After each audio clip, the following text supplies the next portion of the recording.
everybody. I thought that today I would copy Ariel Bissett. Recently, my favorite YouTuber, Ariel Bissett, posted a video of her reviewing every single book that she read in 2019. I'm too lazy to do that.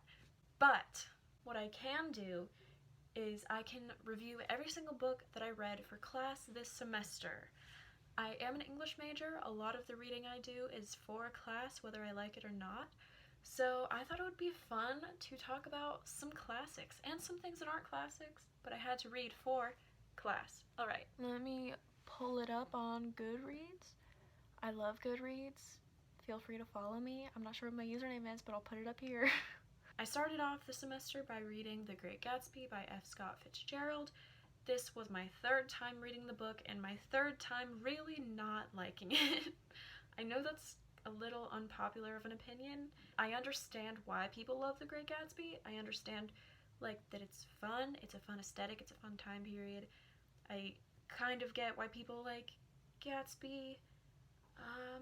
He's not for me. Not my book. Not my book. I'm not a fan. Next, I read Passing by Nella Larson, which I had never heard of before until this year, but was very interesting. So the concept is there are these black women in Harlem, but they are mixed race, so they are quite light-skinned compared to other people in their community. The concept of the book is that they can pass as white. The main character, Irene, can pass for white, but she chose to marry a black man and stay in Harlem in their community, and her childhood friend Claire is also passing but chose to marry a white man who doesn't know about her race and pretend to live as white. It was a crazy book, took turns I was not expecting. Definitely an interesting read. Next, I read Do Androids Dream of Electric Sheep by Philip K. Dick. I am conflicted over this book. If you don't know, it's the book that inspired the Blade Runner movies. It's science fiction. Science fiction usually isn't my favorite, and I think this was just one of the times where that proved to be true again. I think the concept of the book was interesting. It concerns these humanoid robots where you can't really tell if they're humans or robots, but in the context of my class I did not enjoy the book.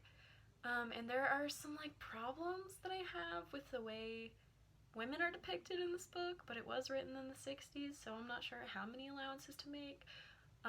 Yeah, did not enjoy that one. Next, we read Uncle Tom's Cabin by Harriet Beecher Stowe, which is a very controversial book, but it was the second best-selling book in the 19th century after the Bible, which means it had a lot of cultural impact. There are a lot of things in that book that are super racist, but it is interesting because it was written by an abolitionist. Just oftentimes, her portrayals of black people in the book were not great. But what I did learn from reading that book in class is that a lot of the worst stuff that people know about Uncle Tom's Cabin comes from productions that were made adapting Uncle Tom's Cabin. It's very readable, a lot more readable than I expected, so I would say it was alright. I did not hate it as much as I thought, but you do have to look at it with a critical eye, understanding the historical context. So yeah, just a word of caution for that. Next, we read Narrative of the Life of Frederick Douglass by Frederick Douglass. That was a reread. I read that in high school. It's a very short, quick read. Really interesting to read from the perspective of someone who was in slavery. We also read Incidents in the Life of a Slave Girl by Harriet Jacobs, which, again, pretty short and sweet. Not sweet at all. It's about slavery. Short, quick read, not hard to get through the language and stuff. And another thing that's interesting about it is that up until the 1980s, people believed that it was a fictional account because people suck, but it is actually a true account, so that was interesting. Next, we read Future Crimes by Mark Goodman. It basically talks about internet privacy, the information that you give over and how it can be used against you by criminals. So yeah, it was scary. I think it's good to like be informed on all that stuff, because I think especially people who grew up in the internet age, we learned from a young age to just kind of trust technology, and we shouldn't be so trusting, I guess. But it wasn't the most like fun thing or interesting thing to read, but I think it has value. Next, I read Little Women by Louisa May Alcott, which was so fun. I think it was my favorite book I read for class this year, and I'm so excited for the movie that's coming out because Saoirse Ronan is the love of my life. Little Women, so fun, very old-fashioned, but when you learn the history of Louisa May Alcott's life, becomes less old-fashioned. Just a great time all around. Would recommend. Then we read Weapons of Math Destruction by Kathy O'Neill, which is a book about algorithms and how they can be used to hurt us. So that was really interesting. It sometimes got a bit repetitive, but I found it way more interesting than Future Crimes. So if you're looking for a book about how technology is affecting our lives, definitely would check that out. All this semester, I read Critical Theory Today by Lois Tyson, which is a textbook about literary theories. Analyzing books becomes a lot easier if you choose like a lens to look through, and that was kind of what we got from that book. But yeah, it's a textbook, so I mean, you probably don't want to read it in your free time, unless you're really interested, in which case, go for it. Then we read The Legend of Sleepy Hollow and Other Stories by Washington Irving. I don't like Sleepy Hollow. I thought it was stupid, and I thought it was boring. But that's just me. It's an American classic. Do what you will. The other stories were, to me, equally boring and not that interesting. They didn't grab me. That's about all I have to say about that. I also read Walk Away by Cory Doctorow, which is a science fiction-y utopia book. It's a contemporary book. It came out, I think, like a couple of years ago. But it's basically about this society that is post-scarcity. This group of people like walked away from society because they now can basically 3D print everything that they could need, and so they just kind of work without needing like payment in return. It was an interesting concept. I wasn't the biggest fan of it, mostly just because so many times the characters would like go into these long-winded, like they would all just be having a normal conversation, and then one person would say something super profound and then go on that tangent for like 5 pages straight, and that's just not how people talk. I know that that's not always like the point, but it was just a little dense, and sometimes there were scenes in it that I felt were just like really gratuitous and like unnecessary.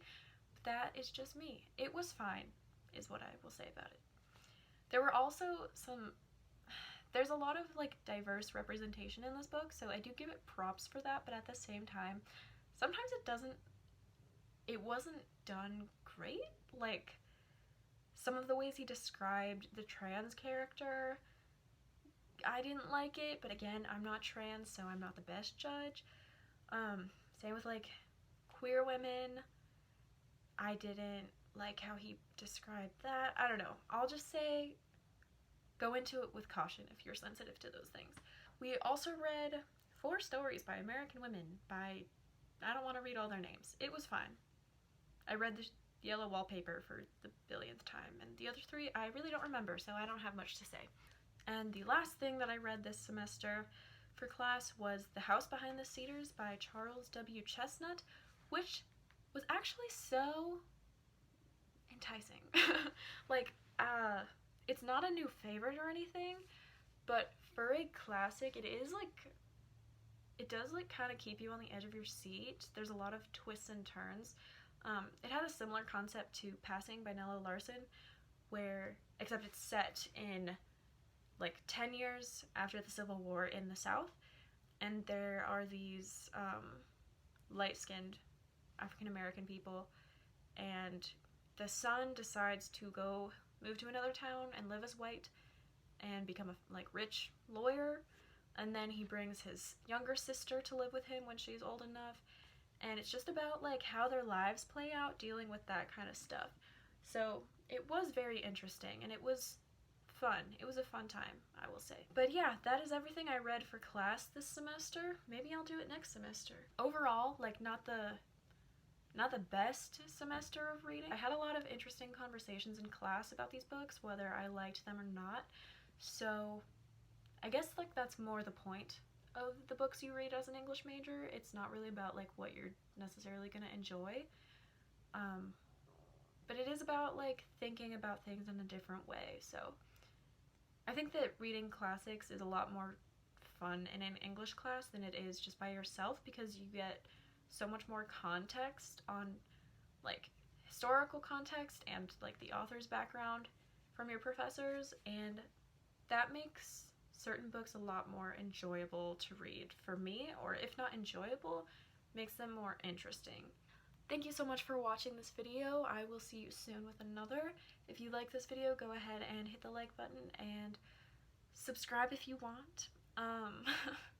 Leave a comment. What did you read for school this semester, or just what did you read this year in general that you wanted to talk about? But yeah. Alright, bye-bye.